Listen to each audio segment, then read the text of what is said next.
menjadi satu dengan Bapak Ibu yang ada di rumah untuk memuji Tuhan, memuliakan Tuhan di dalam ibadah minggu pada hari ini 5 Juli 2020. Bersyukur kepada Tuhan bahwa hari ini kita diberi kesehatan, kita masih diberi kesempatan untuk beribadah bersama-sama. Bapak Ibu yang terkasih di dalam Yesus, kita akan mulai ibadah kita pada pagi hari ini. Kita akan mempersiapkan hati kita untuk menyembah Tuhan, memberikan yang terbaik dari apa yang ada pada kita. Mari Bapak Ibu yang ada di rumah dan kita semua di sini, kita menaikkan pujian, kita mau menyembah Tuhan, kita mau memberi hati kita untuk Tuhan pada saat ini. Firman Tuhan berkata, haleluya, pujilah Tuhan, hai jiwaku, aku hendak memuliakan Tuhan selama aku hidup, dan bermazmur bagi Allah selagi aku ada. Kita akan naikkan pujian untuk menyembah Dia. Kita sungguh-sungguh berharga di hadapan Tuhan. Kita disucikan, kita ditebus, kita diselamatkan oleh Tuhan di dalam Yesus Kristus.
ampuni kami, Kau selamatkan kami, Kau jadikan kami ciptaan yang baru, dan Kau layakkan kami untuk menghampiri masuk dalam tahta kemuliaan.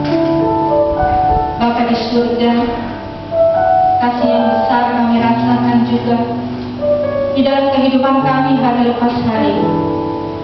Bagaimana Tuhan menjaga kami, memelihara kami, melindungi kami, bahkan Kau siap menolong kami di dalam keadaan kami. Kau selalu ada untuk kami. Biarlah yang Engkau sudah layakkan kami pada saat ini, kami boleh berikan yang terbaik di dalam ibadah pagi hari ini, Tuhan. Pujian kami, penyembahan kami, sungguh-sungguh dari hati kami yang paling dalam. Kami ingin balas kebaikan Tuhan pada saat ini, Tuhan. Biarlah ibadah ini sungguh-sungguh berkenan di hadapan-Mu sebagai dupa yang harum, persembahan yang harum dari kami anak-anak-Mu. Terima kasih untuk pengampunan-Mu, Tuhan. Pada saat ini kami sungguh-sungguh siap untuk mendengar suara-Mu, untuk mendengar perkataan-Mu melalui firman-Mu, Tuhan. Biar Kau persiapkan hati kami untuk mendengar suara-Mu, menolong kami untuk melakukannya dalam hidup kami. Kami sungguh-sungguh mau datang pada Tuhan, mendengar suara-Mu pada pagi hari ini.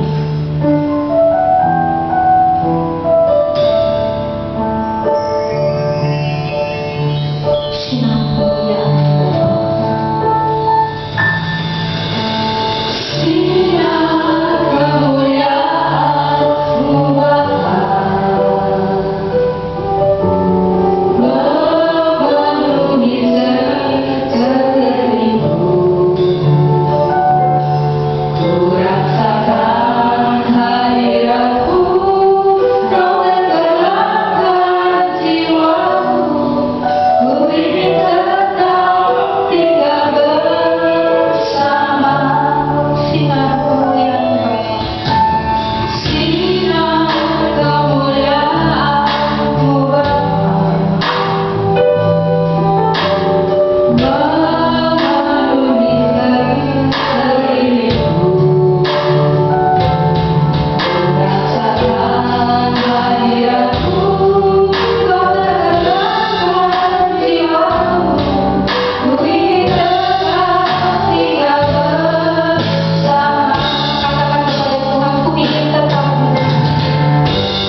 Yahshua dan Tuhan Kristus, kami bersyukur kepada Tuhan karena kasih setia-Nya yang kami rasakan tak pernah berkesudahan dalam hidup kami. Itu sebabnya kami akan terus menggantungkan iman dan harap kami kepada Tuhan, karena Engkau tahu yang terbaik bagi kami. Kami siap mendengar sabda Tuhan. Berfirmanlah, karena kami siap mendengarkannya. Di dalam berkat nama Tuhan kami mengucap syukur dan berdoa. Amin. Bapak Ibu serta saudara-saudara yang dikasihi oleh Tuhan Yesus Kristus, saya memberi judul khotbah saya, tanggung jawab kita saat ini, dari 1 Petrus pasal yang kelima ayat yang ke-1 sampai dengan ayat yang ke-11. Mari kita baca firman Tuhan. Aku menasihatkan para penatua di antara kamu. Aku sebagai sesama, aku sebagai teman penatua dan saksi penderitaan Kristus,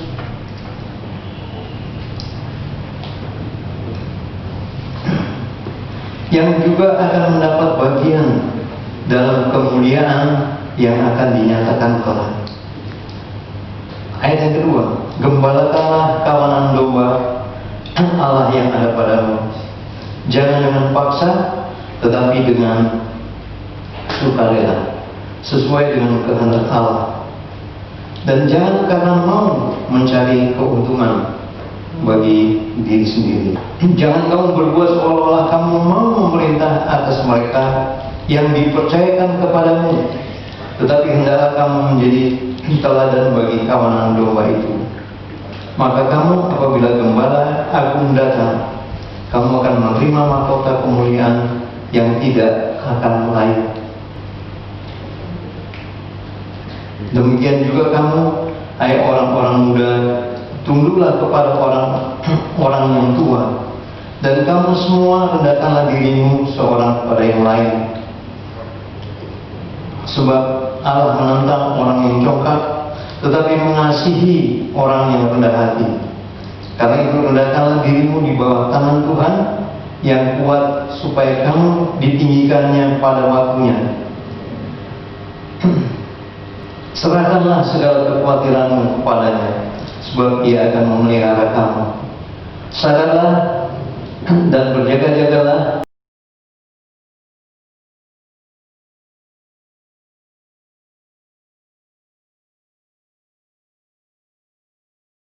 Lawan iblis berjalan keliling sama seperti singa yang mengaum-ngaum dan mencari orang yang dapat ditelannya. Lawanlah dia dengan iman yang teguh, sebab kamu tahu bahwa semua saudaramu di seluruh dunia menanggung penderitaan yang sama. Dan Allah sumber segala kasih karunia yang telah mengambil kamu dalam Kristus kepada kemuliaan yang kekal, akan melengkapi, meneguhkan, menguatkan, dan mengokohkan kamu sesudah kamu menderita sekian lamanya. Ialah yang mempunyai puasa sampai selama-lamanya. Amin. Saudara-saudara yang dikasihi oleh Tuhan Yesus Kristus, Petrus merasa prihatin melihat kehidupan kawanan domba Allah, dan melalui surat yang ditulisnya ia memberikan nasihat baik pada para pemimpin maupun pada kawanan domba Allah, supaya kehidupan beriman harus dibangun di atas dasar kasih, aturan, dan kehendak Allah. Nah, nasihat ini pun ditujukan buat saudara dan saya pada saat ini. Kita akan belajar poin yang pertama. Pelayanan penggembalaan itu penting bagi Tuhan. Tuhan Yesus melihat pada para pengikutnya, baik murid-murid maupun orang percaya lainnya, apabila dia tidak bersama-sama dengan mereka lagi, mereka harus dijaga, dipelihara agar iman mereka terjaga. Mereka harus digembalakan oleh orang yang tepat. Petrus menjadi pilihan Tuhan pada saat itu. Mari kita lihat Nasihat itu pun berlaku bagi kita saat ini. Percakapan Tuhan Yesus dengan Petrus yang terambil dari Yohanes pasal 2 ayat 15 dikatakan begini, Simon anak Yohanes, apakah engkau mengasihi aku lebih daripada mereka ini? Jawab Petrus kepadanya, benar Tuhan, engkau tahu bahwa aku mengasihi engkau. Kata Yesus kepadanya, gembalakanlah domba-dombaku. Masalahnya ada kecenderungan yang sedang berlaku di dalam kalangan komunitas orang-orang percaya, yaitu gembala, pemimpin jemaat melakukan pelayanannya tidak dengan kasih, tetapi keterpaksaan dan kesewenang-wenangan, menjadikan ada penggembalaan sebagai tempat untuk mencari keuntungan. Kecenderungan yang kedua, pemberontakan orang-orang muda terhadap orang yang lebih tua, bahkan terhadap orang tuanya sendiri. Tidak heran kalau kita melihat berita-berita TV bagaimana yang seorang anak menganiaya orang tua. Saya pernah sangat merasa miris ketika ada anak angkat yang dipelihara sejak kecil sampai dia dewasa. Dan apa yang terjadi ketika dia tahu bapaknya baru jual motor karena bapaknya mau beli motor yang baru. Tetapi apa yang terjadi? Anaknya minta uang itu ketika ayahnya tidak memberi, karena ayahnya punya satu rencana di dalam kehidupannya. Apa yang terjadi? Anaknya membunuh orang tuanya. Jadi saudara-saudaraku, pemberontakan orang-orang muda terhadap orang lebih tua, bahkan terhadap orang tuanya sendiri. Yang ketiga, jemaat tidak hidup di dalam kerendahan hati atau saling merendahkan diri, bahkan tidak juga merendahkan diri di hadapan Tuhan. Itu sebabnya kita sering melihat kalau nama Tuhan menjadi bahan ejekan, nama Tuhan menjadi bahan cemoohan. Saudara-saudaraku, ini sangat menyedihkan. Padahal Tuhan ingin di dalam komunitas anak-anak Allah kita harus saling menghormati satu dengan lainnya. Dan yang keempat, jemaat hidup dengan kekuatan sendiri, tidak percaya kepada Tuhan. Akibatnya mereka hidup selalu dalam kekhawatiran. Kita bisa lihat itu di dalam ayat yang ke-7 dari bacaan kita. Itu sebabnya saudara-saudara, kondisi ini memprihatinkan Petrus, karena hal ini dapat menimbulkan krisis rohani, bahkan baik bagi para pemimpin maupun kawanan domba Allah sendiri. Nah, itu sebabnya saudara-saudaraku, masalahnya kecenderungan ini terus berlangsung sampai dengan saat ini. Bagaimana jemaat bertentangan dengan gembala, bagaimana gembala dengan para pengurus atau para diakon, ya, itu terjadi di dalam yang namanya keluarga Allah. Dan ini sangat memprihatinkan Rasul Petrus. Itu sebabnya dia menulis surat kepada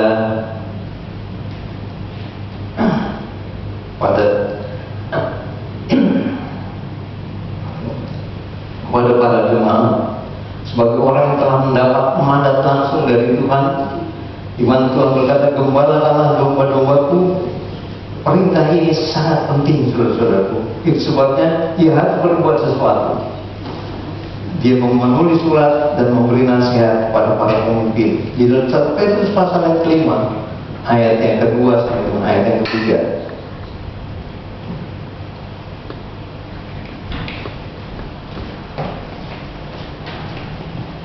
Dikatakan begini, gembalakanlah kawanan domba Allah yang ada padamu. Jangan dengan paksa atau berat hati, tetapi dengan sukarela, senang hati sesuai dengan kehendak Allah. Yang kedua, jangan mencari keuntungan, tetapi pengabdian diri. Jangan kamu berbuat seolah-olah seperti penguasa atau bertindak sewenang-wenang atas mereka, tetapi hendaklah kamu menjadi teladan bagi kawanan domba itu. Nah, saudara-saudaraku, siapapun saudara, baik yang ada di sini maupun di rumah, para orang tua, Anda bertanggung jawab untuk menjadi teladan bagi kawanan domba yang saudara gembalakan, yaitu rumah tangga saudara sendiri. Kita lihat juga nasihat untuk kawanan domba Allah. Kamu, dari 1 Petrus pasal 5 ayat 5 sampai 9, kamu orang-orang muda, tunduklah pada orang yang tua. Dan kamu semua rendahkanlah dirimu seorang terhadap yang lain, sebab Allah menentang orang-orang yang congkak, tetapi mengasihi orang yang rendah hati. Saudara-saudara yang dikasih oleh Tuhan Yesus Kristus, kawanan domba adalah milik Allah. Itu sebabnya Yesus rela mati untuk menebus kawanan domba itu tadi. Dan kita yang sudah dipersatukan menjadi keluarga Allah, kita bertanggung jawab untuk hidup secara benar.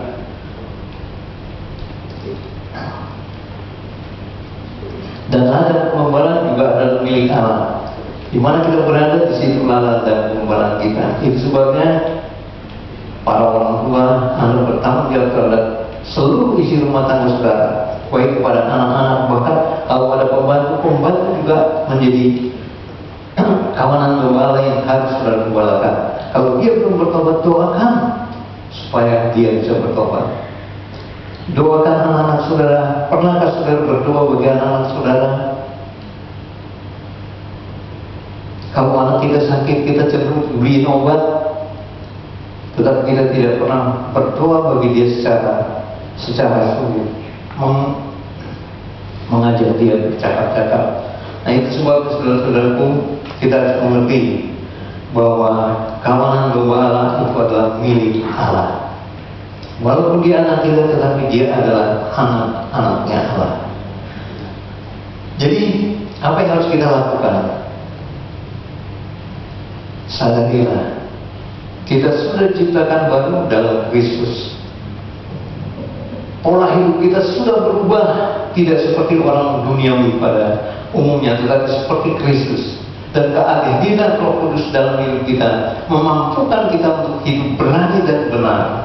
Mari kita lihat, pada waktu Tuhan Yesus mati, Tuhan Yesus dikuburkan. Orang-orang atau murid-murid Tuhan Yesus atau murid-murid yang lain di samping 12 rasul itu, mereka begitu takut. Mereka takut dikejar-kejar oleh orang Yahudi, takut mereka dibunuh. Akhirnya mereka tinggal di satu tempat. Mereka berdoa karena dia tahu bahwa Tuhan sudah bangkit dari kematian. Dan apa yang terjadi? Pada waktu itu Roh Kudus dicurahkan kepada mereka, dan mereka bisa melakukan perbuatan-perbuatan ajaib. Mereka menjadi berani. Bahkan khotbah Petrus pada waktu itu 3.000 orang bertobat menerima Kristus. Saudara-saudaraku, saudara dan saya adalah orang-orang, salah satu bagian daripada orang-orang yang sudah dibenarkan, orang-orang yang sudah dikuduskan. Itu sebabnya kita harus tahu bahwa kita adalah orang-orang yang sudah dikuduskan oleh Tuhan.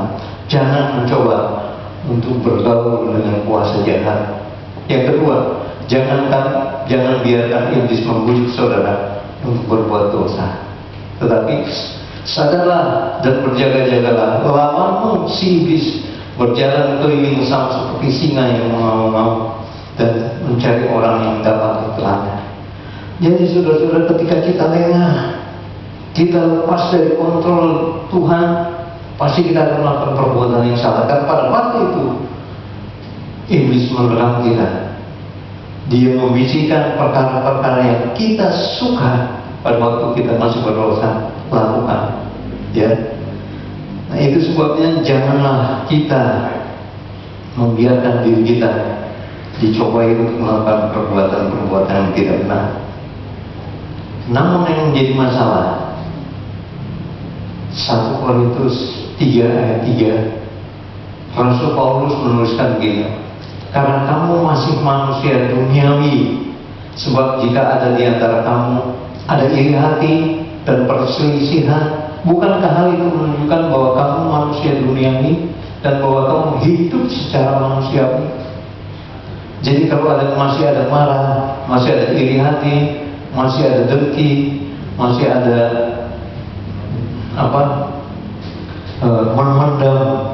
memendam sakit hati yang berkelanjutan, itu menunjukkan bahwa kita masih manusia duniawi dan kita belum sungguh-sungguh menyerahkan hidup kita secara total kepada Tuhan. Jadi ketika kita terus-menerus berbuat dosa, ini membuktikan bahwa sesungguhnya kita belum mengalami pemulihan secara total, sehingga tidak terjadi pertumbuhan. Dan ini terjadi di dalam kehidupan orang-orang percaya.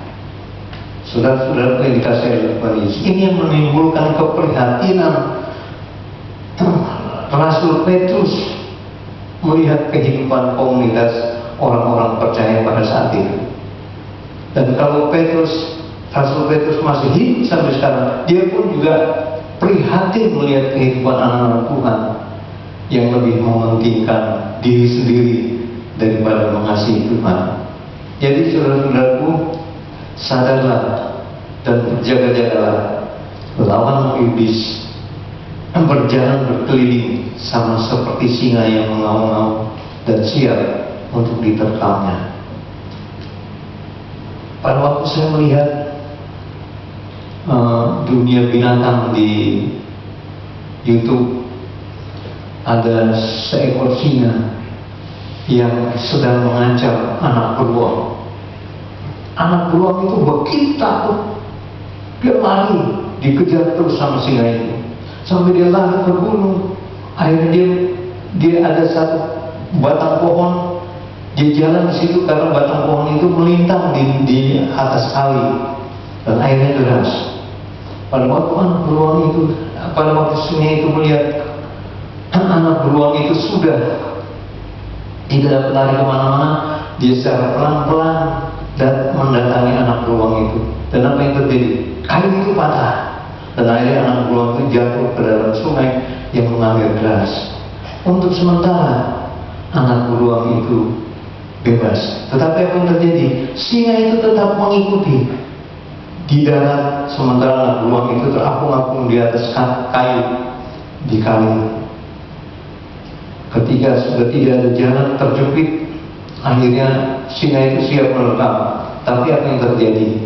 Induk beruang datang, dan anak beruang itu menjadi bebas. Singa akhirnya lari. Dan saudara-saudara yang dikasihi oleh Tuhan Yesus, begitulah iblis sedang mengintai kita. Di mana kelemahan kita, dia tahu persis di situ dia akan masuk. Sehingga apa yang terjadi, orang yang biasa ke gereja, yang merasa rohaninya luar biasa, itu menjadi sasaran dari kuasa si jahat. Coba kita lihat di dalam ke-12 Rasul yang dipilih oleh Tuhan sendiri, ada seorang yang tidak betul-betul bertobat, tidak benar-benar menyerahkan diri kepada Tuhan, dan orang murid itulah yang pada akhirnya menjual Tuhan dengan 30 keping perak. Jadi saudara, ketika kita mengasihi Tuhan, berikanlah yang terbaik apa yang ada pada kita. Karena kalau tidak, berarti kita memberikannya kepada kuasa si jahat.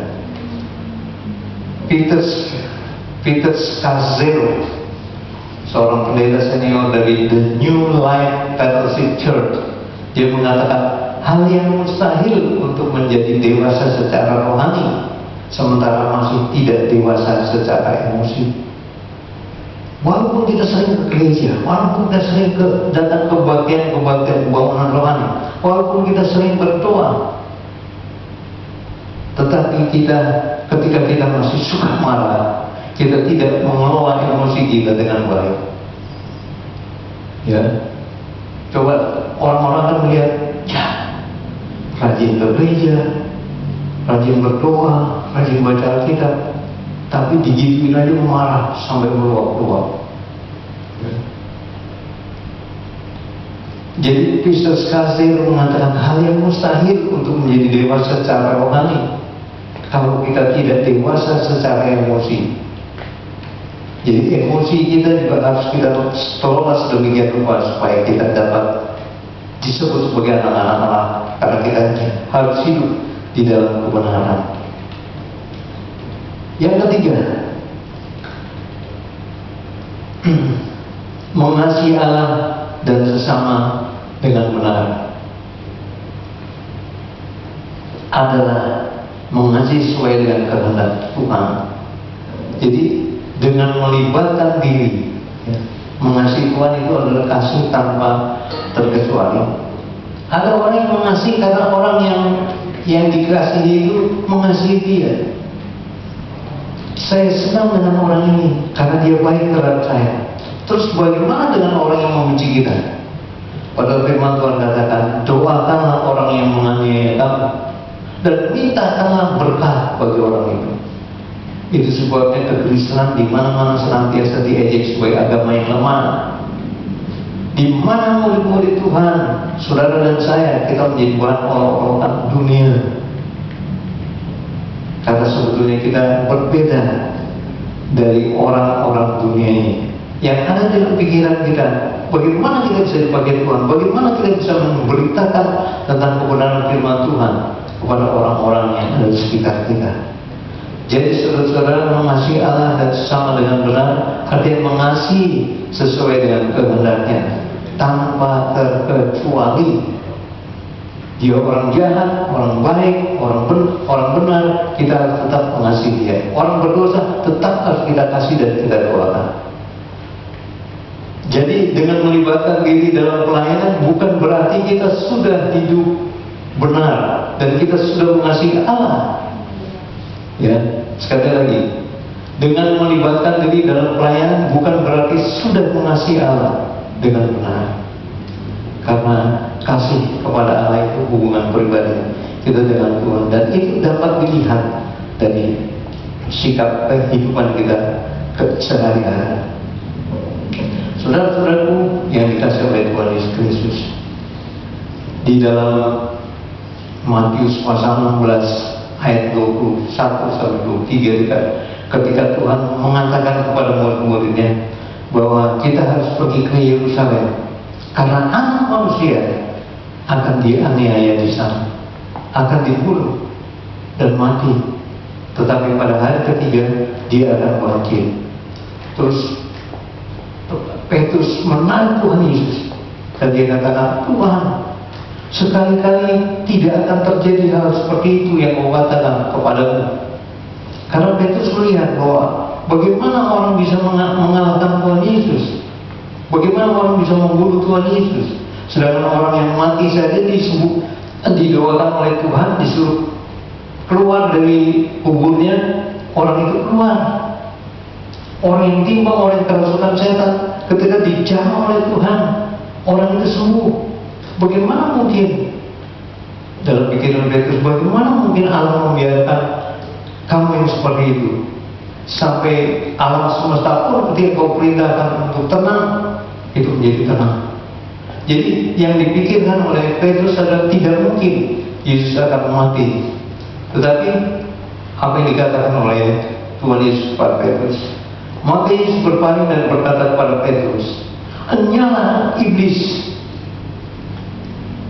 engkau suatu batu sandungan bagiku, sebab kau bukan memikirkan apa yang dipikirkan Allah, melainkan apa yang dipikirkan manusia." Jadi Petrus tidak tahu rencana Allah. Itu sebabnya ketika Tuhan Yesus mengatakan bahwa dia harus mati, teraniaya, dia berkata tidak mungkin itu bisa terjadi. Tetapi Tuhan Yesus justru menengking Petrus dengan perkataan, "Enyala iblis." Jadi saudara-saudara yang dikasihi oleh Tuhan Yesus, mengasihi Tuhan adalah mengikuti perintah-perintahnya. Nah, sekarang pertanyaannya adalah bagaimana bisa mengambil tanggung jawab penggembalaan saat ini. Ya, judul khotbah saya adalah tanggung jawab kita saat ini. Tanggung jawab apa? Menggembalakan kawanan domba Allah. Bagaimana kita bisa mengambil bagian dalam hal yang sangat mulia ini? Firman Tuhan katakan begini, praktekkan hidup kekristenan dan pelayanan. Praktekkan mempraktikkan hidup kekristenan dan pelayanan kita dengan tepat seperti kehendak Tuhan, maka kamu apabila Gembala Agung datang, kamu akan menerima mahkota kemuliaan, dan Allah sumber segala kasih karunia yang telah memanggil kamu dalam Kristus kepada kemuliaan yang kekal akan melengkapi, meneguhkan, menguatkan, dan mengokohkan kamu. Dari 1 Petrus pasal 5 ayat 4 dan ayat yang ke-10. Jadi saudara-saudara yang dikasihi oleh Tuhan Yesus, kita dapat mengambil bagian di dalam pelayanan Gembala dengan cara hidup benar, muliakan Tuhan dalam kehidupan saudara, dan lakukan karunia rohani yang saudara miliki, lakukan talenta saudara, ya, dan kemampuan-kemampuan khusus yang saudara miliki yang orang lain tidak miliki. Saudara bisa lakukan itu untuk kemuliaan nama Tuhan. Kiranya Tuhan akan memberkati kita sekalian dari saat ini sampai Dia datang untuk yang kedua kali. Haleluya. Amin.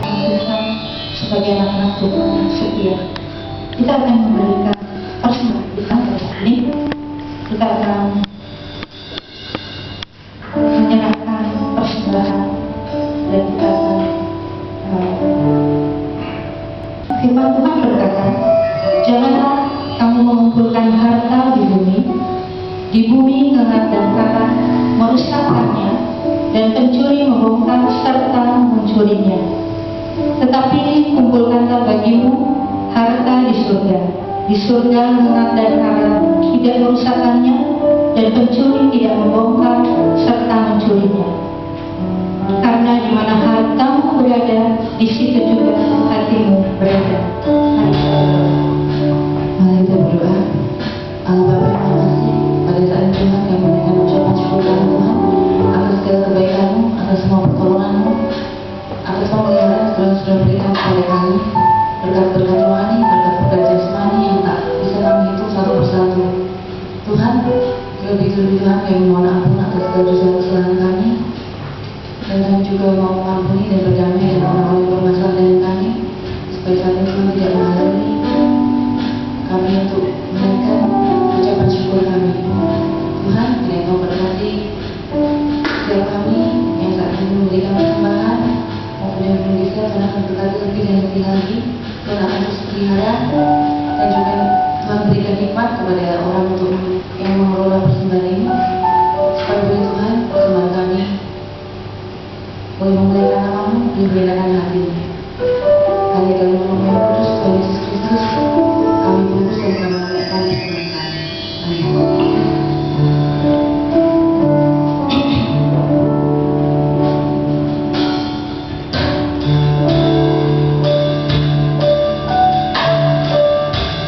Bapak Ibu yang terkasih, pengumuman dari gereja kita masih online ibadahnya.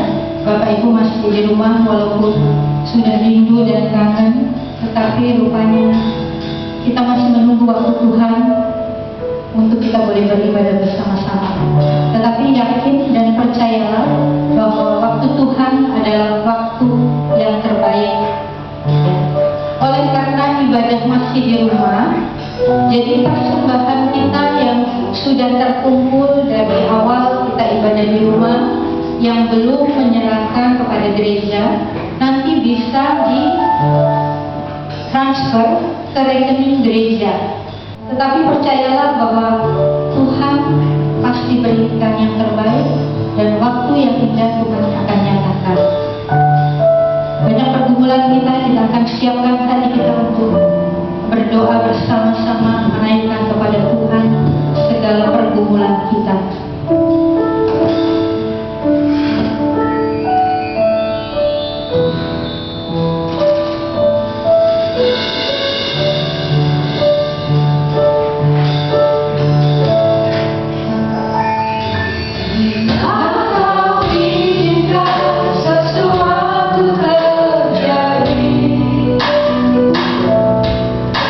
percaya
jemaat ya Tuhan datang kepada membawa segala pergumulan yang ada di dalam bangsa dan negara kami.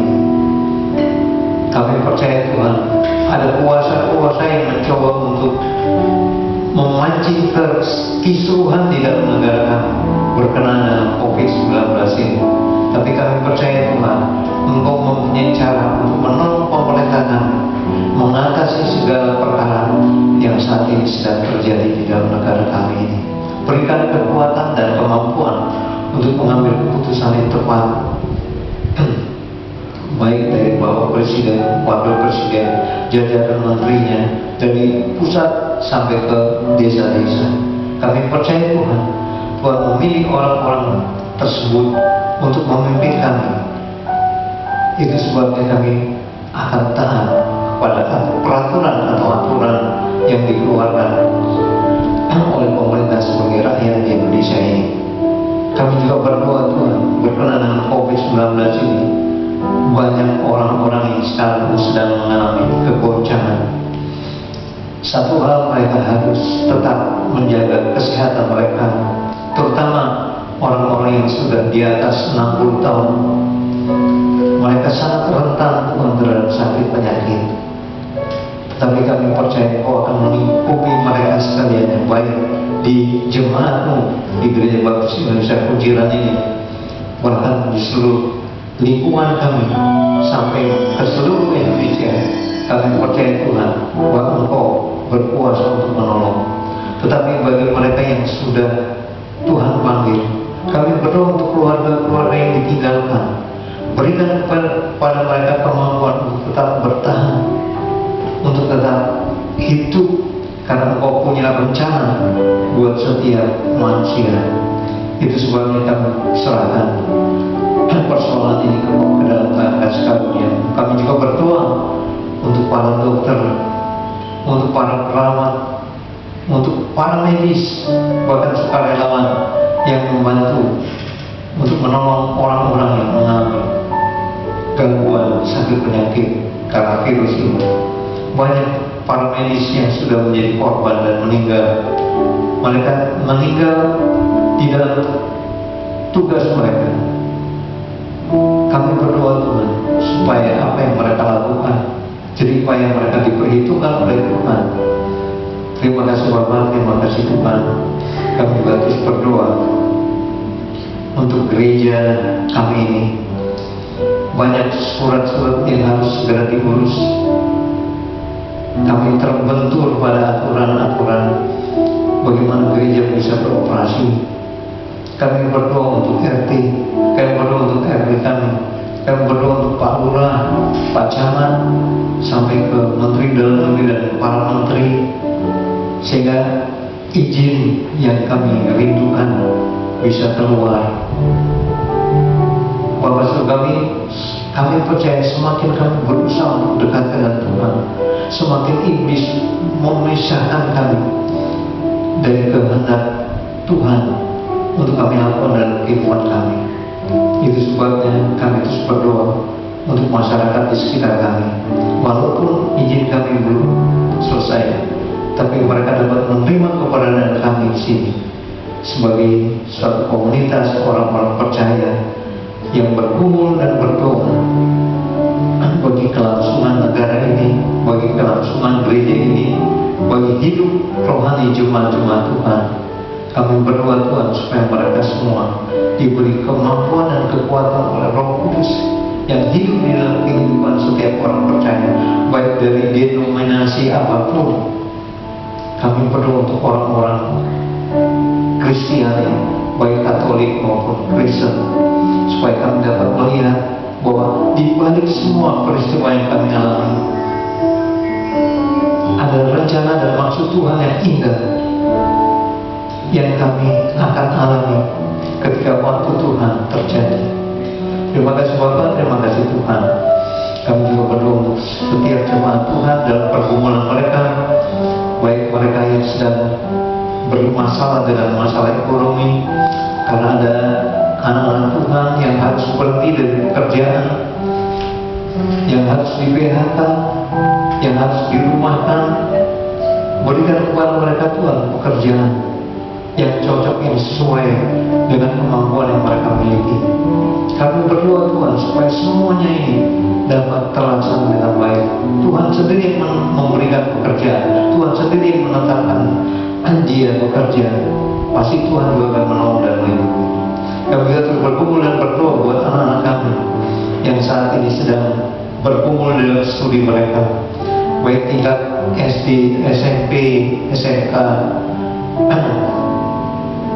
maupun perguruan tinggi. Kami doakan supaya semua dapat berjalan. Pendidikan di Indonesia, walaupun ada masalah COVID ini di mana mereka belajar secara online, tetapi mereka tetap dapat mengikuti pelajaran-pelajaran, bahkan mereka dapat berprestasi. Terimalah berkat Tuhan, kasih karunia dari Allah Bapa dan damai sejahtera dari Tuhan Yesus Kristus, kuat kuasa pimpinan dan penyertaan Roh Kudus menyertai saudara sekalian, baik yang beribadah di gereja maupun yang beribadah di rumah masing-masing. Dan saat ini sampai Tuhan Yesus datang untuk yang kedua kali. Haleluya. Amin. Kiranya Engkau memberkati aku berlimpah-limpah dan